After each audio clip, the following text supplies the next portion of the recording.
Hello, welcome to White Birch Tarot and Astrology, and I apologize in advance for my voice. I'm not sick, I'm just, the full moon's getting to me. There's so much to talk about astrologically that I think I can't go into all of it. As you can see, we have a mess here. It's a divine mess. It actually makes sense, but there's just too much. So I'm going to focus on a couple things. I can't talk about all of it because it would take me forever. And I will timestamp when the tarot reading starts because I have cards behind this. Oops. So the big deal is I'm talking about the full moon in Gemini, which happens on Thursday, December 4th, which is actually today because it's after midnight. And it happens at, oh, now I put it in military time. I don't even know what that means. Let me think, 6:14 p.m. Eastern time in the U.S., so adjust accordingly. It could be happening now. And also I read online this is a super full moon that only happens like every 18 or 19 years, that it's this close, this bright, and this high. And I didn't get to see it because we had clouds. Anyway, so the moon is in Gemini. Where is it? At 13 degrees, opposite the sun at 13 degrees of Sagittarius. And it's making this red thing here is a grand cross, which is the most powerful astrological aspect you can have. It's known as the make or break aspect because it's tough, but it's also can be a breakthrough. It is in square. The sun and moon are both squaring the nodes of fate, exactly at 13 degrees. Here's the south node in Virgo, and here's the north node in Pisces. So we have a full moon, which is of course emotional and thinking about the past, and you know, the full moon illuminates something. It's the end of the moon cycle, and so something, you know, something comes up that we hadn't noticed before, that we hadn't felt before. Gemini is ruled by Mercury. Mercury's doing something I'll tell you about in a minute. And Gemini is air, and it's about the mind, decisions and choices. And I like to think of Gemini too as the stories we tell ourselves about our lives and about just the way things are, and you know, how we choose this or that. And it's in the tarot, it's the Lover's card because it's the choice. It's not particularly about romance. Gemini isn't. It's about thinking and communicating. It's ruled by Mercury, as I said. And the sun is in Sagittarius, which is also kind of thinking, but we call it higher thinking, which means like higher learning, like universities and long distance travel. And it's about your philosophy, your belief systems. So Gemini looks for facts to form opinions, and Sagittarius, which is ruled by Jupiter, looks for meaning and philosophies and reasons why. Not in the same way Gemini looks for why, but like how and what, like what's my purpose and how do I get there? You know, it's the bigger picture.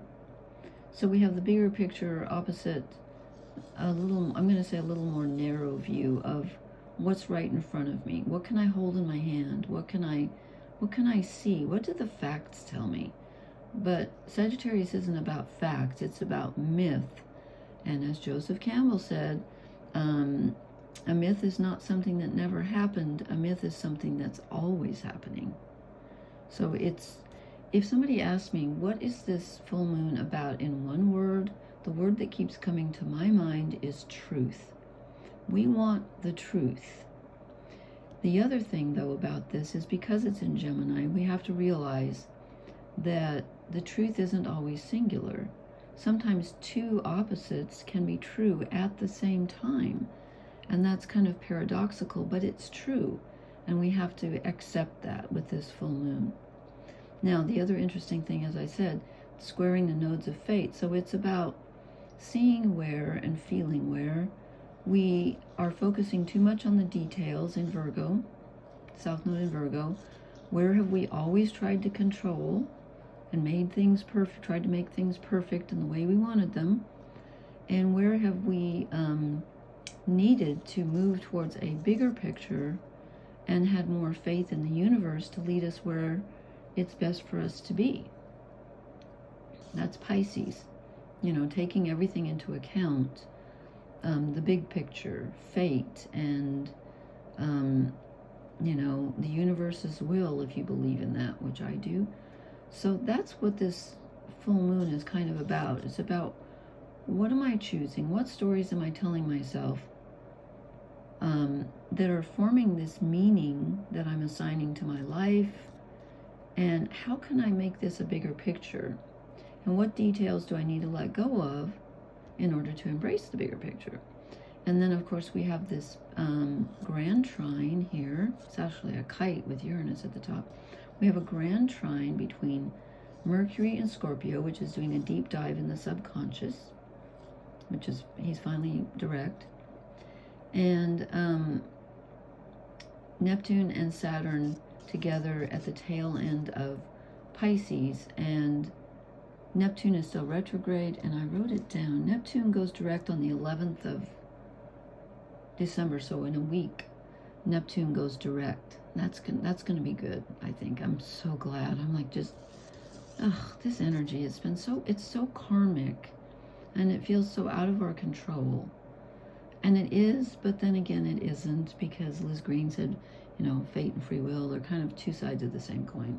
I get that. So now the other interesting thing I think is, well, let me start with Mercury. Mercury, who rules Gemini, where the moon is, Mercury's in this grand trine where the energy flows very smoothly. It's a water trine, Scorpio, Pisces with Saturn and Neptune, and Jupiter in Cancer. So we have a lot of emotion, a lot about karma and the past, and where our lives have taken us and where we need to go, and, you know, assessing what's happened, and, you know, butting our heads against the structure when we want to dream, and yet the dream feels kind of not real because it's retrograde. Neptune's retrograde, and things can stand in our way. We try to take a step forward toward our dream, and we hit Saturn, and then Saturn's kind of frustrated, like, hey, I'm trying to build a sandcastle here, and your waves keep knocking it down. So this is, you know, it's necessary, but it's kind of unpleasant, I think.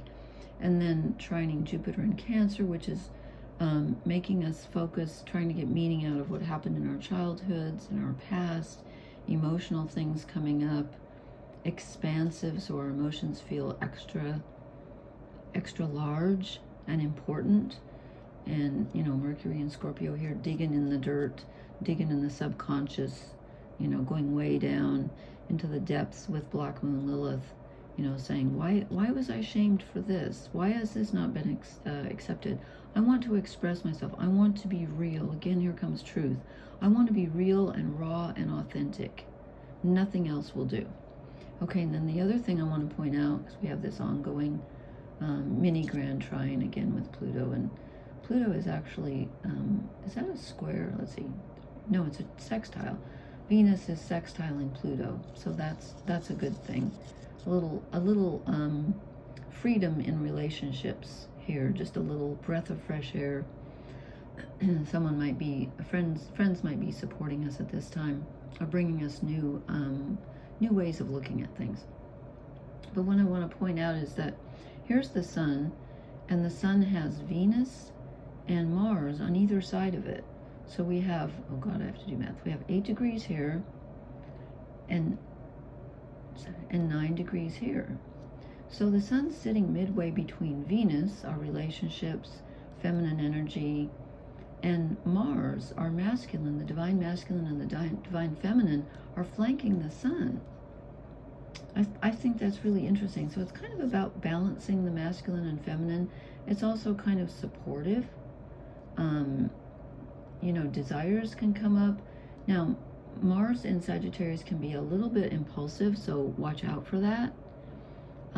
Venus is Mars, you know, happy, she's freedom loving and, you know, curious and playful and optimistic. And Mars is too, but he can be a little bit like, you know, yeah, I want to go forward. We're going to take this on the road. And I would say hold off just a minute, since we got this Grand Cross. And also Mercury is opposite Chiron in Aries, the wounded healer. So there, again, some wounds are being re-examined. And, there's a lot going on here. There's just a lot going on here. So if you're feeling kind of up in your head right now, I would say my advice would be, let's see, I wrote some things on my phone. What did I finally come up with? I said some new information might come in that helps us change the way we've been thinking about something, and that can be liberating. We need to look at our emotions, our thoughts, and our belief systems very carefully. We also might need to allow things to be paradoxical. So, like if you have a point of view, you have to remember that's just one point. Someone else could have a different point of view. And also, like I said, these old stories that we've based our lives on, they might need some re-examining, because you might need to let go of some of them. They might not be as accurate as you think. We're shedding some light on that right now. But allow things to, like your point of view is not all points, it's just one point. So remember that, and remember that paradoxes are true. So you can say something and then you can say the opposite, and they're both true. Am I an individual? Yes. Am I part of the collective? Yes, that's true. Am I a human being in the flesh? Yes. Am I a spirit? Well, yes, I think so. So, anyway, it's a lot. It's a lot of stuff. I meant to post before this, but things have been weird, so hopefully I will. Let's see, somebody, as I said, Neptune goes direct on the 11th, and yeah, I said already that, did I say Mars is, no, I said Mercury's opposite Chiron, but Mars is trining Chiron right now, the wounded healer in Aries. Mars is in Sagittarius and Chiron's in Aries. So there's some physical healing that's possible here, along with our because what you think, of course, affects your mind and your emotions. So it's not just about thinking, it's about your body too. Okay, so so we start out, let's see, I drew 5 tarot cards and 3 shadow cards and an oracle card. Oops, I'm hitting my little bird here who is holding up the paper. Okay, so we start out with the Knight of Cups. Now, I don't know why. It could possibly be because I'm reading a book where someone is time traveling due to a drug that they're taking. But actually, I think I drew these last night. I was going to post last night and I was too tired. I think I did draw this before I started reading the card. That's weird. Okay, because I got the impression, maybe it was just one of my weird intuitive things. I got the impression when I saw this that, like, he was saying to the bird, drink this if you dare, because you'll never be the same again. Now, again, was I just, I don't know. This is usually someone offering something sensitive and kind. It's an offering. But tonight I'm feeling like it's a challenge. Because the bird's kind of like, I don't know if I want that or not. Can I trust you? Yes, you can trust the Knight of Cups. But what's happening right now with this moon and everything, it is very challenging. It can challenge the way you think about things. And that can challenge the way you see your future going forward, the way you look at your belief system. This is a very challenging full moon. It also brings out curiosity and playfulness. I'm not saying it's like really heavy, but it's big. So here comes the challenge. He's like, I'm going to offer you this. I think you should drink it, but it's up to you. But if you do, you will never see things in the same, not everything, but some things you will not see the same again. And of course he's got, I'm going to call these psychedelic mushrooms at his feet. I'm not telling anyone to take mushrooms. We used to call them shrooms. Do they still do that? There's a lot of mushrooms in this picture. So anyway, that's the vibe I get. Drink if you dare, but I think you should. Okay, what happens if you do? Well, you get a totally new viewpoint. You get to start over. And by that I mean figuratively and literally, I think, because I think this full moon is so important with Saturn and Neptune at the tail end of Pisces, and they're going to meet up in Aries in February, going to be conjunct. We are literally starting a new cycle. Whether you know it or not, whether you feel it or not, we are. And that's what this is telling us. So you're going to feel like you haven't got your sea legs quite under you. You know, it's kind of scary to start over and feel like a child again or whatever, you know, and say, wow, I'm going to throw caution to the wind. And I'm not telling you to throw caution to the wind exactly, because I think this is going to be a more slow beginning than this implies. But things, if you accept this challenge and look at things differently and examine your belief patterns and old stories, things will never be the same again. And emotional things can come up. But it's going to affect the way you look at things, the way you think about things. It's a new beginning, if you can go there. And I think you should go there. And then these two cards came out together. We get the Three of Wands, which in this deck is less about having accomplished something. I mean, he's secure, okay? He's not standing, you know, like the Two of Wands where he has to choose one. He's prospecting. He sees the light in front of him. He doesn't really know what's there, but he just knows that he knows this area well, and perhaps he's tired of it, but he's secure. He's gotten this far, but he's like, okay, what's in the future? Should I go? Well, Judgment. This is really interesting because Judgment is usually past, present, and future.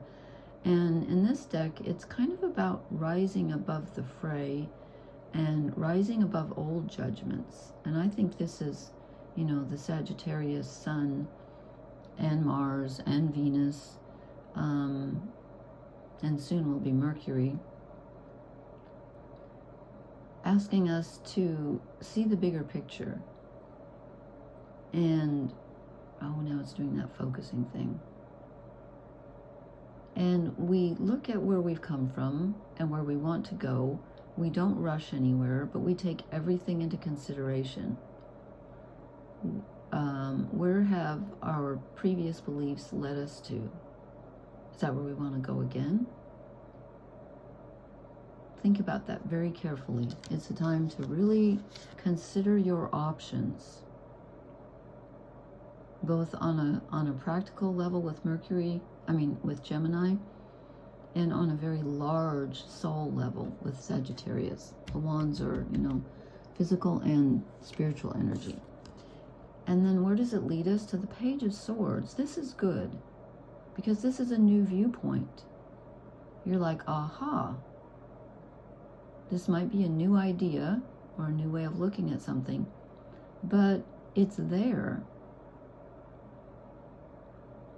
It's a new perspective. It's available to us. It comes as a result of having examined everything. And, you know, I feel like we've been getting this energy for quite a while, but I feel like it's kind of culminating this month and next month. And this full moon's really important. It just really is. So we have those. And then I said, let's see, how did I put it? I put it differently. I said, what do we need to let go of? And I got the King of Cups and the King of Swords, which is really interesting because swords are air, and air rules thoughts. So this is the moon in Gemini here. And cups are emotions. We start out with the Knight of Cups, and then we end up, so we have cups and swords. I just noticed that. And then cups and swords. So it's emotional and mental. How are our thought patterns making us feel? How are they related to our emotional life? So when they come out as shadow cards, what it's telling us is, what do we need to let go of? Control. we need to be open.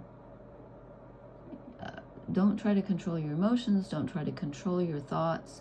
You need to let something larger than yourself, and if you don't believe in anything outside yourself, think of your higher self. And I don't like the word higher, but the part of you that has a broader perspective, that in my viewpoint has lived many lifetimes. And if you don't believe that, that's okay. But just the soul part of you.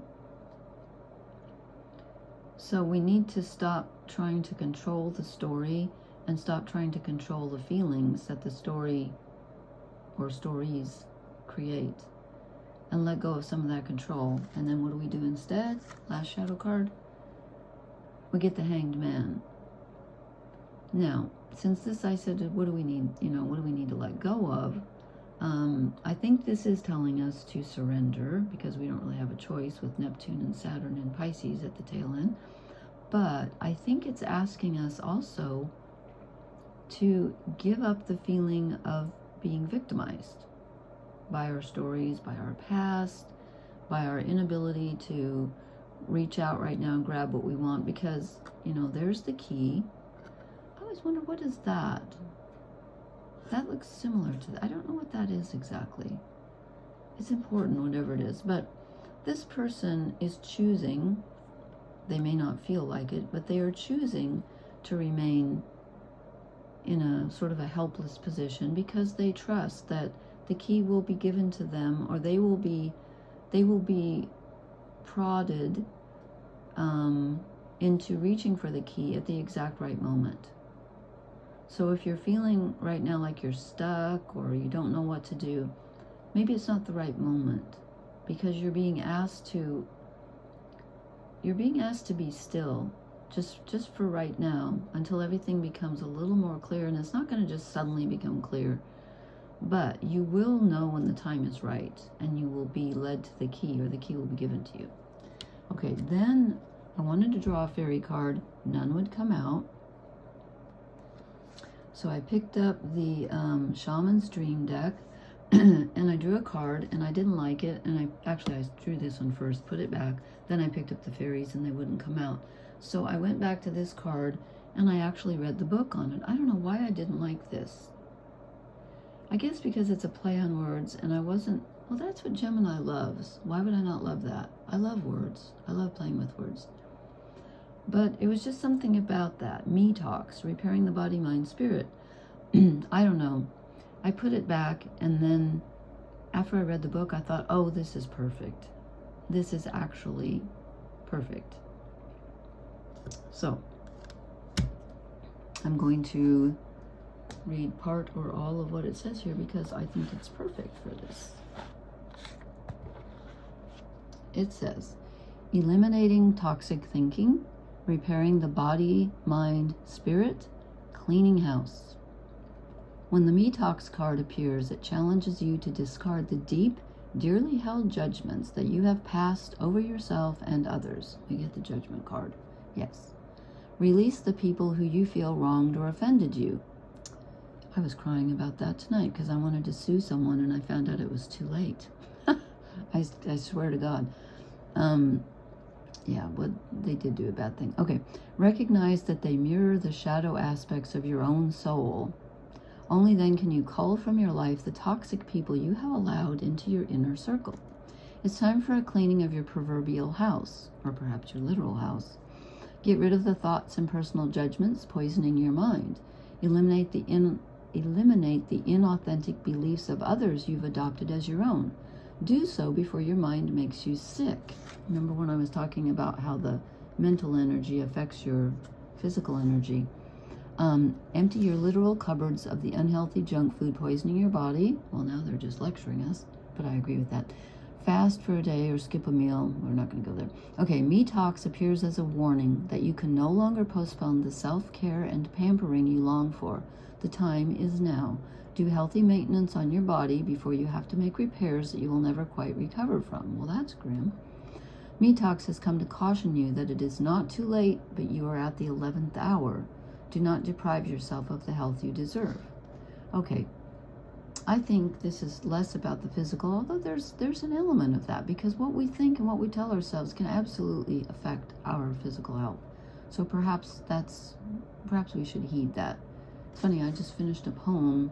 It's too grim to read, I think, where I actually used a line where I said something about just at the moment before it's too late. Yeah, and then, okay, anyway. So please leave me a comment. Let me know if this resonates, and please hit the like, share, and subscribe buttons. And, oh, I forgot to timestamp. Oh, I'll find where the tarot reading starts. Please, just please let me know you're here. I'd love to hear from you. And thank you so much for listening. Happy full moon, everyone. Blessings. Good night.